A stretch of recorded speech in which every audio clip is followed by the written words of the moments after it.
So my name is Nixon Kanali and welcome to this new episode of our 24-bit podcast. And we are doing something quite interesting. I think we've never done this before. And we are hosting some amazing women on our podcast. And we are at MJ Center on Wayaki Way. And we're going to be talking about something very interesting. This conversation is basically to celebrate, amazing women. It's bad we are hosting women for the first time on the podcast.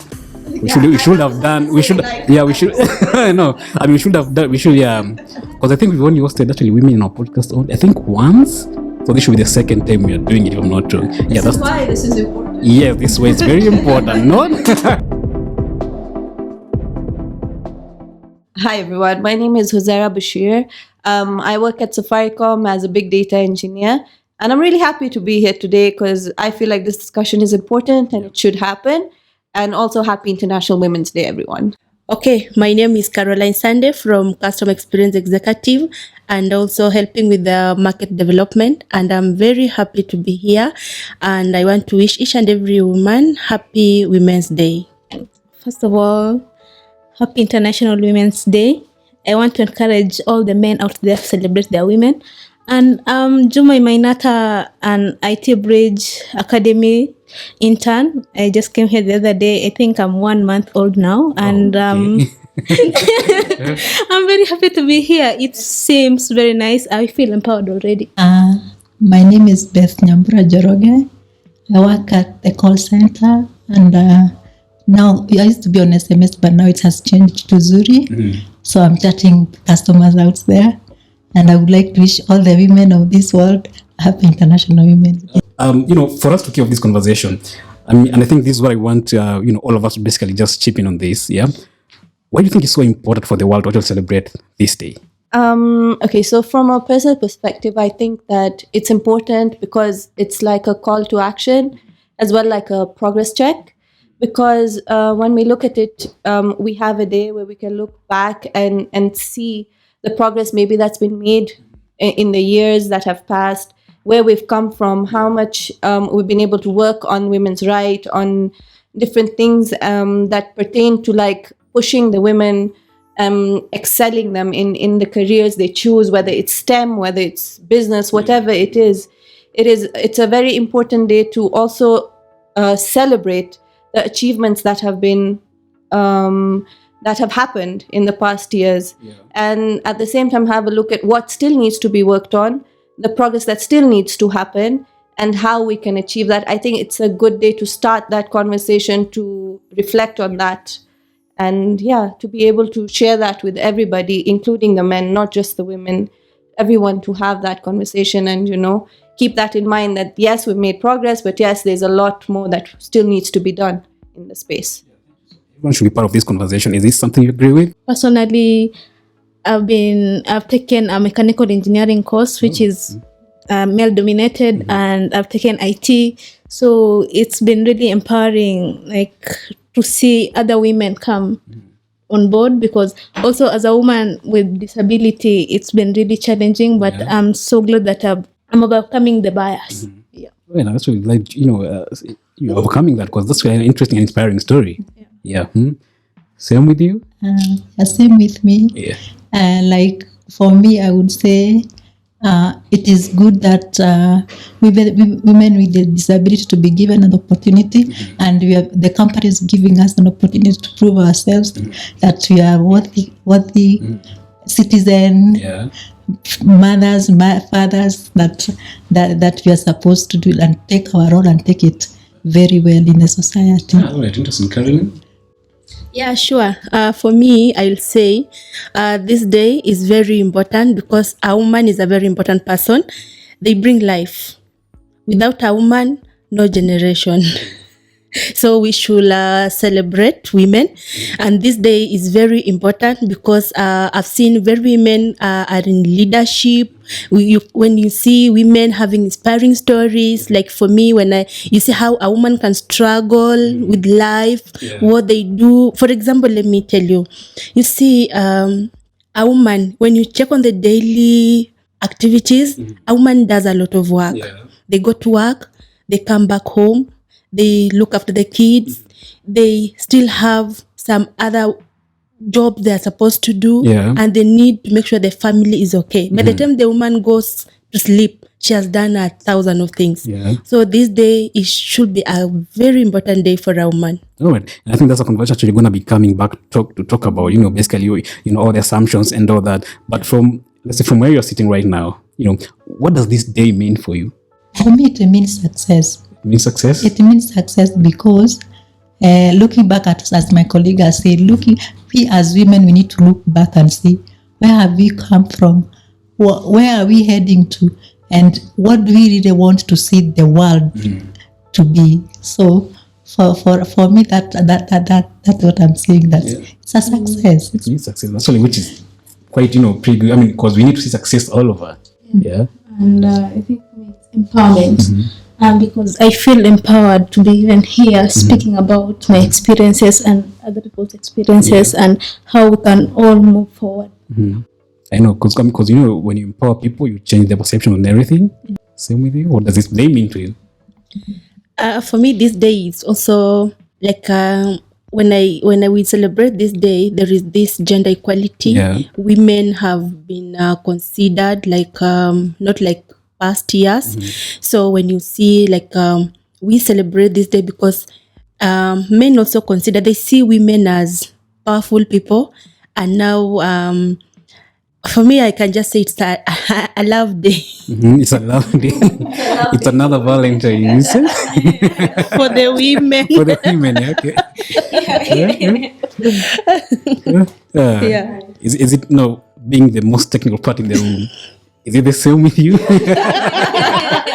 I don't know about a love day, but I know it's a day where you can celebrate each other as well, not just your own. You can build people up. We're all in this room together as women and men also, and you can show your appreciation for the other person as well.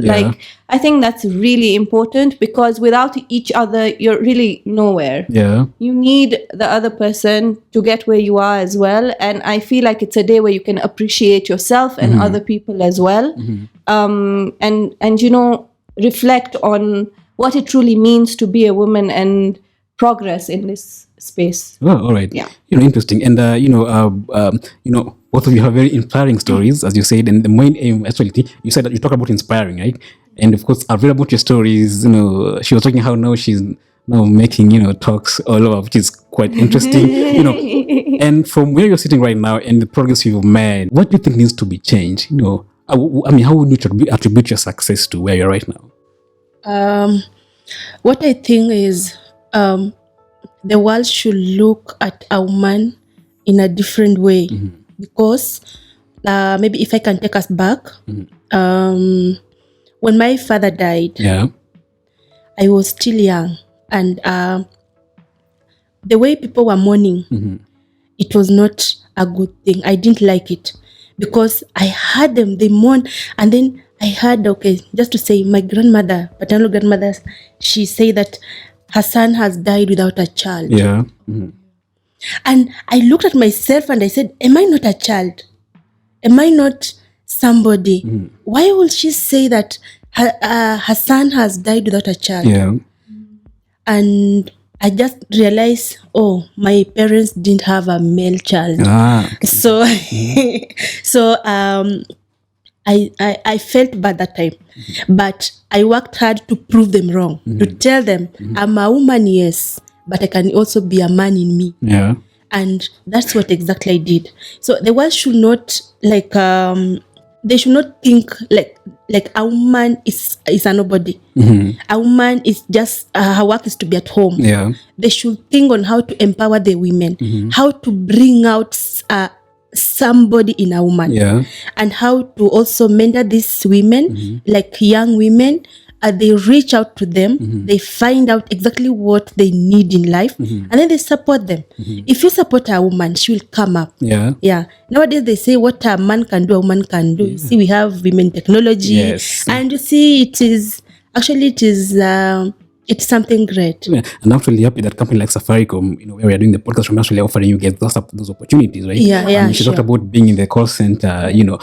What does it feel like working in the call center? Well, in the call center, Well, I feel wow. I would say it's a wow experience because you get to meet, you get to talk to various people, different people in the society, because it's okay when they call, then they're talking to you. Okay, they're like, it's like you're talking to the whole of Kenya.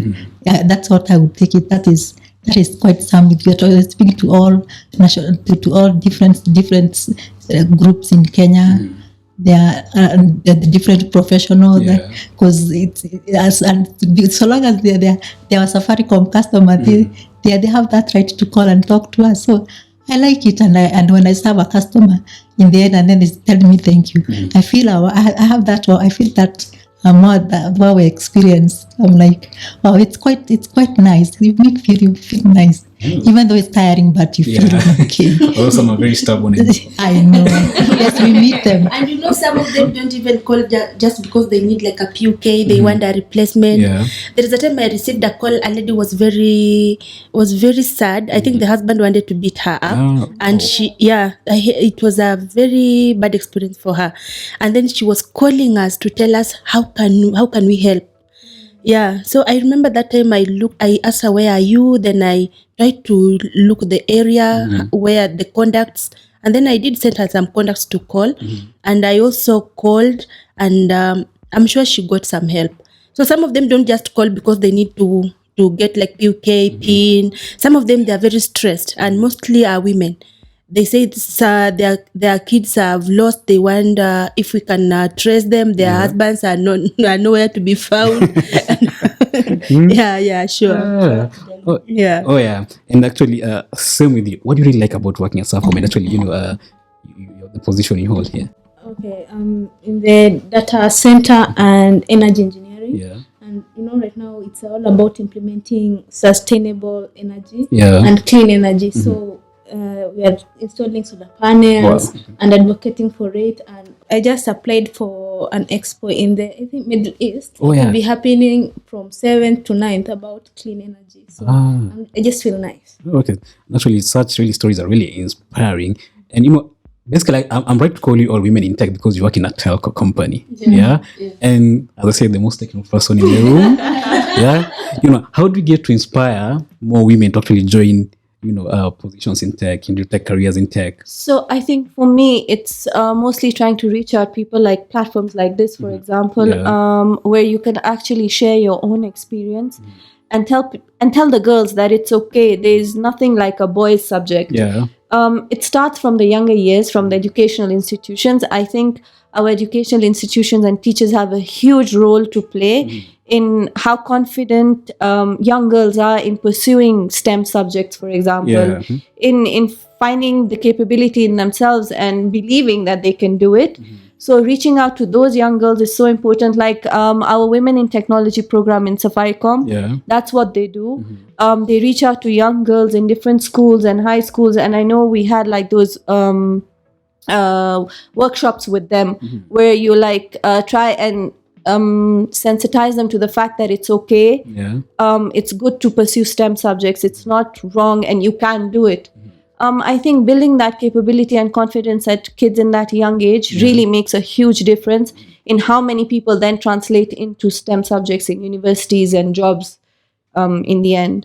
So I believe that's really important. I mean, look at what she's doing. Exactly. Data engineering, data centers, that's a big thing. Amazing. Yeah.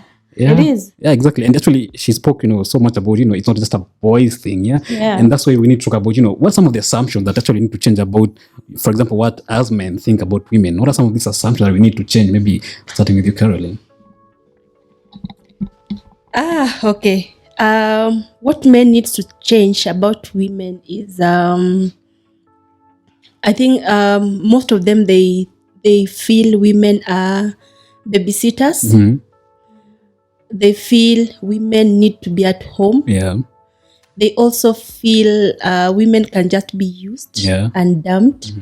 So they should change. They should focus on empowering women. They should start seeing the positive side of a woman. They should also think of, I think they should be close to women and understand them. They should listen to their stories. And they should find out their needs and support them to achieve whatever they want. Oh, okay, interesting. Yes. So for me, I think this idea of women being superheroes, it really bothers me because we're not superheroes, and we shouldn't have to be. Taking care of your household, working is a two-party job. It's home management or work management. It's a joint effort. So to succeed, you have to jointly work towards something. The man and the woman. It's not about women being superheroes and trying to do everything. Because to be honest, a woman should not have to be to prove that she's superhuman in able to get gender parity or to feel like you're at the same step with the man. You shouldn't have to overwork yourself to prove your worth. I do not think that's fair. And I see a lot of the time society kind of like puts so much emphasis on like, oh, moms being superheroes, like doing everything, working and the kids and the home. It causes burnout, which you will see around the society now. Women are burning out. Women sometimes don't even want to start families because they feel like, oh, it's going to be a block to my career progression. So we have to change our mindsets. We have to change the way we look at that situation. We cannot put pregnancy and having kids into a con bucket. It's not a con. It's a pro. It's a good thing to have family and kids. Of course, if you don't want to have family and kids, it's your personal decision, yes.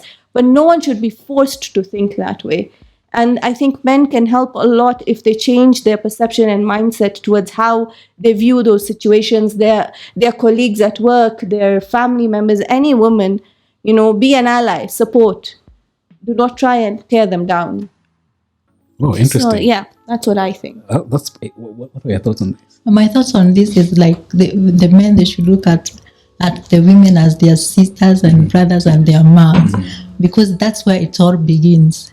That when a woman is supported, whether in career, whether at home, the family development in that house, you always see that the children have gone to school. Their homes are all okay. If finances are okay. So they should always be supported as we look at it from home perspective and even also in career. Okay, so it's all about support. Yeah. For me, this notion that the greatest achievement of a woman is getting married and having kids, I don't like it at all because yes, you're human beings now. Like the other day, I was speaking to a friend, a male friend. Then I was telling him like, okay, I've graduated from the university. Please send me something. Like I want to go party. Then he says, okay, when you get married, I will send. Surely, no, that should not be the case because. We have so much to give the world just children and marriage and okay, I can't speak anymore because I get agitated. And I think that's why days like the International Women's Day is really important for us to celebrate such that actually tell the world that women is not about just doing X and not X, right? But there's so much women can do that need to be celebrated. And this brings me back to the conversation I started off with. Like, what are some of the stereotypes, like challenges you faced as a woman, based on your gender? I feel like a lot of the time you're perceived as a woman, you're perceived to be soft. In a work environment, you're perceived to be, the person who has to take the notes in a meeting. Like, just because I'm in a meeting with like 5 other men does not mean that I have to be the one writing down the notes. Like, for me, that was a pet peeve. I did not like it. I didn't like it if I was in a meeting that was full of men and they'd be like, oh, since you're the only girl here, please write down the notes in your pretty handwriting.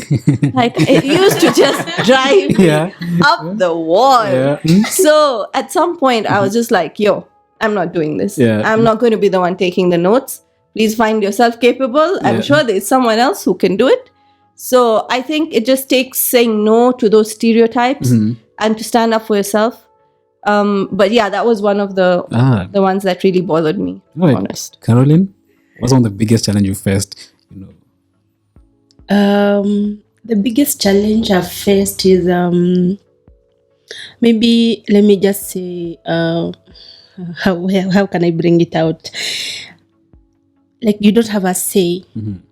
Maybe you want something but you find that there are men, there are men who are above you, so you don't have a say. There is that fear. You now fear now. How will I start? How will they take it? And some can just ignore you. Me, I faced like ignorance. Me, I feel bad when a man ignores something. You know, you are saying you are speaking something, and then this man ignores you. I feel bad. Wow. Yeah, for me, I feel bad about it because I think women should be respected. They should be listened to, and they should be understood the way they are. Wow. What about you? For me, it's about dressing. As you can see, Yeah. we have a hat, shirt, So since I was a kid, my dad was like, you're a girl, wear a dress, don't talk back to men, you should always, mwanaume akikusalimia intakana sijie ubenda aje. I'm like, surely. Then when I got to campus, I wanted to do mechanical engineering, and then he said, uko na disability na tuna wewe ni msichana, ebu endea course nyingine. I'm like, no, nikishindwa nitakwambia. And sasa vile nilikuwa naenda ku graduate, hapo ndo akasema like akaanza like kuwa proud of me. Like yeah, but bado dressing wananiambia like nasema sishtuke kwani utanipiga. Interesting. What about you? For me, it was about education. And you can imagine living with disability. So the assumption they had, actually given from my family, they were like, we should not take her to school.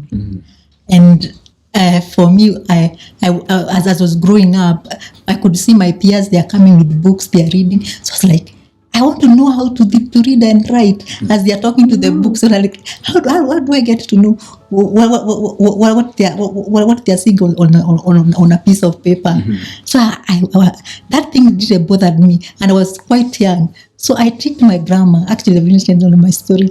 I tricked my grandma because I was living with my grandma at that time. So I tricked my grandma. I told a neighbor's kid, tomorrow I'm going to school. So she said, yes, you can come. So then the following day, I woke up early. Then I hid somewhere in the chicken house. So my grandma, when she prepared breakfast, she was looking for me. Where is she? This girl, I need to feed her to go to school, so I can go to the shamba. So she went. She even had to go to me from the neighbor's house. She said, no. Beth said that she's going to school today. My grandma was shocked. She's like, to school? And she did not even dress up or anything. Wow, how? So she went to the school. She just went to the school. It was quite a distance because there was a river and I had to cross. So she went and then I talked to the headmaster. The headmaster told her, bring her tomorrow to school. And that's how I began going to school. So you can imagine for me, if I did not take that initiative. Yes. So I can say for me what was lacking was just they didn't believe me that I could even read and write. Yes, that one was what out of them. Well, I think at the end of the day, it only takes someone to believe in you to actually you to achieve some things. And you get support. Support. Interesting. So maybe as we're almost winding up, I mean, she spoke so much how much she loves her job, and the best thing about the job is actually how she managed to talk to people and interact with people. Although some are stubborn, as you're saying. But what about you? What do you so much love about your job at Safaricom? Okay, so for me, working at Safaricom, it's what is really fascinating is that we are implementing clean energy right now, and we are making the world a better place. And Caroline, what do you like about your job? About my job, number one, it wasn't easy to get this job. So I really struggled. It took me around 4 years to get this job. I apply, no job. So I value my job. And working with Safaricom is one thing I'm grateful about because one, I talk to customers and I feel good. Number two, I have someone who's taking me through coaching. I have a coach. So she's taking me through step by step of career path. And also I love when I go to the market, talk to the agents. When they call me, they have issues, I sort them out.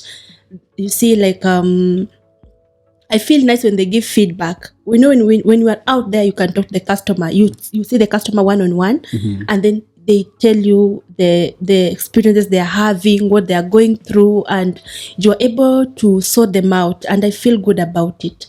And also feel good because I've seen myself moving from one step to another, of which it's a good thing for me. Oh, interesting. Yeah. Same case with you? So for me, because I work in the data team, I think as an engineer, building things, making things work, seeing the work of your hand actually change something or make progress is very, I think it's very fulfilling.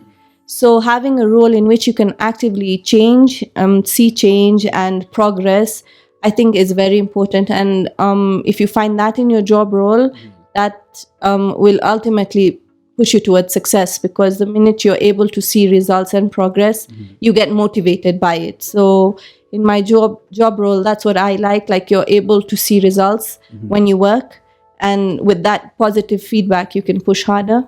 And so for me, that's what I really like about working in tech. Yeah, and speaking of roles, how's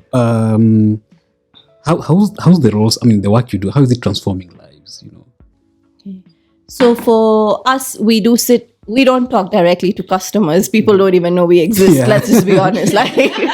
You guys don't know what we do. But I think technology is the backbone of Safaricom as a telco. Yeah. Without our systems, without what we build, we would not have people to be able calling. There would be no telco. So we work at the back end, but we provide essential services. We enable Safaricom do what it does and transform lives. So we don't work directly with customers, but we definitely build the things that the customers interact with and are able to, use M-Pesa and do their daily activities and make calls and all that. So I think for us, that's how we see it. All right. As contributing to transforming Oh, lives. interesting. What about the call center? That was about. Yeah, how's the role you hold transforming lives? For me, for us as at the call center, I would say that we are able to give we are the link between the customer and the company, because they're able to call us and then they give their views. If something they want to be, if it's a product, they want to give a feedback about a product. It's the first thing they think is about us. So we are able to give that. We're able to link the customer. We are able to give the feedback to the customer, to the company, as well as also to give also the customer, as in when the customer comes up and shares with us what they really want to be done on issues to do with a certain product. Yes. Oh, interesting. What about you? Transforming lives. First of all, Safaricom is fostering inclusivity, disability. You see, so it's inspiring when someone goes out there, and someone like me, like last year in May, I wanted to come and work at Safaricom. I just said it was at the back of my head. I said I want to come and work at Safaricom because I saw someone disabled working out at the gym. He's a staff here. So just because we're included, I feel I have a seat at the table and I'm accepted at the table. And then other thing about transforming lives is that implementing clean energy. You see, like saizi kuna so much pollution. So because of the pollution, like implementing solar panels, kuziweka nini. First of all, in a save on energy, your steamer. Then another thing, like kuna renewable energy, inatumika. All right. Caroline? Okay, ours, it's just sorting out customers. They have issues, they call us, we sort them out. So they feel proud of us, and they continue being our customers. I think for us, we do more of helping customers. They have issues, they want to be assisted, and that's what we do. Thank you so much. Because what I've seen here is just so much passion and so much love, and you all seem to be loving the jobs you're doing here at Safaricom. So maybe as we wind up, just any closing remarks from each one of you. I'll start with, and actually your message for this amazing International Women's Day. message to the international women is like, as women, we should always pursue our dreams. We should not stop dreaming. We should continue dreaming and also trying to implement those dreams that we change, so that we can be able to change the world that we live in. Wow.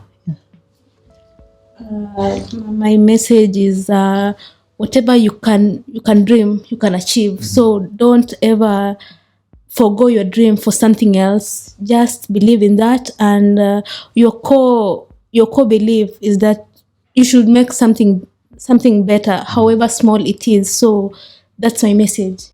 Okay, for me, I want to wish all the lovely and beautiful ladies happy Women's Day. Keep a proud smile on your face.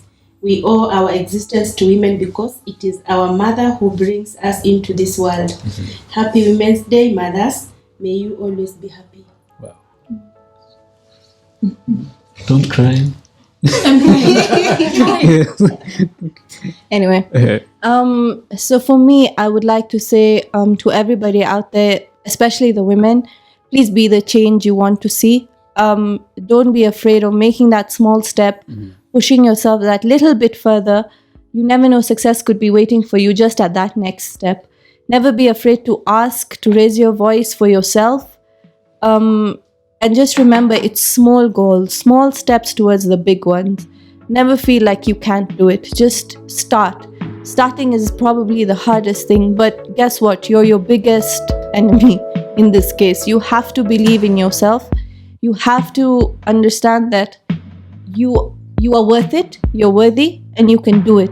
So always remember that, and always remember no one else should tell you that you can't do something. Yeah. Always believe in yourself and be your best supporter. And I think that's, if you do that, then success is definitely just a byproduct of your happiness, to be honest. Wow. Yeah. Thank you so much. Thank you so much. It's so much fun hanging out with you guys. And maybe for me, just to wish you all a happy International Women's Day. And glad Thank you for having us. Yes, and glad to actually have hosted you for this, century. Remember, as I said, my name is Nick Kanali, and this is 24-bit podcast. This podcast is available on all our social streaming platforms. You can check us out.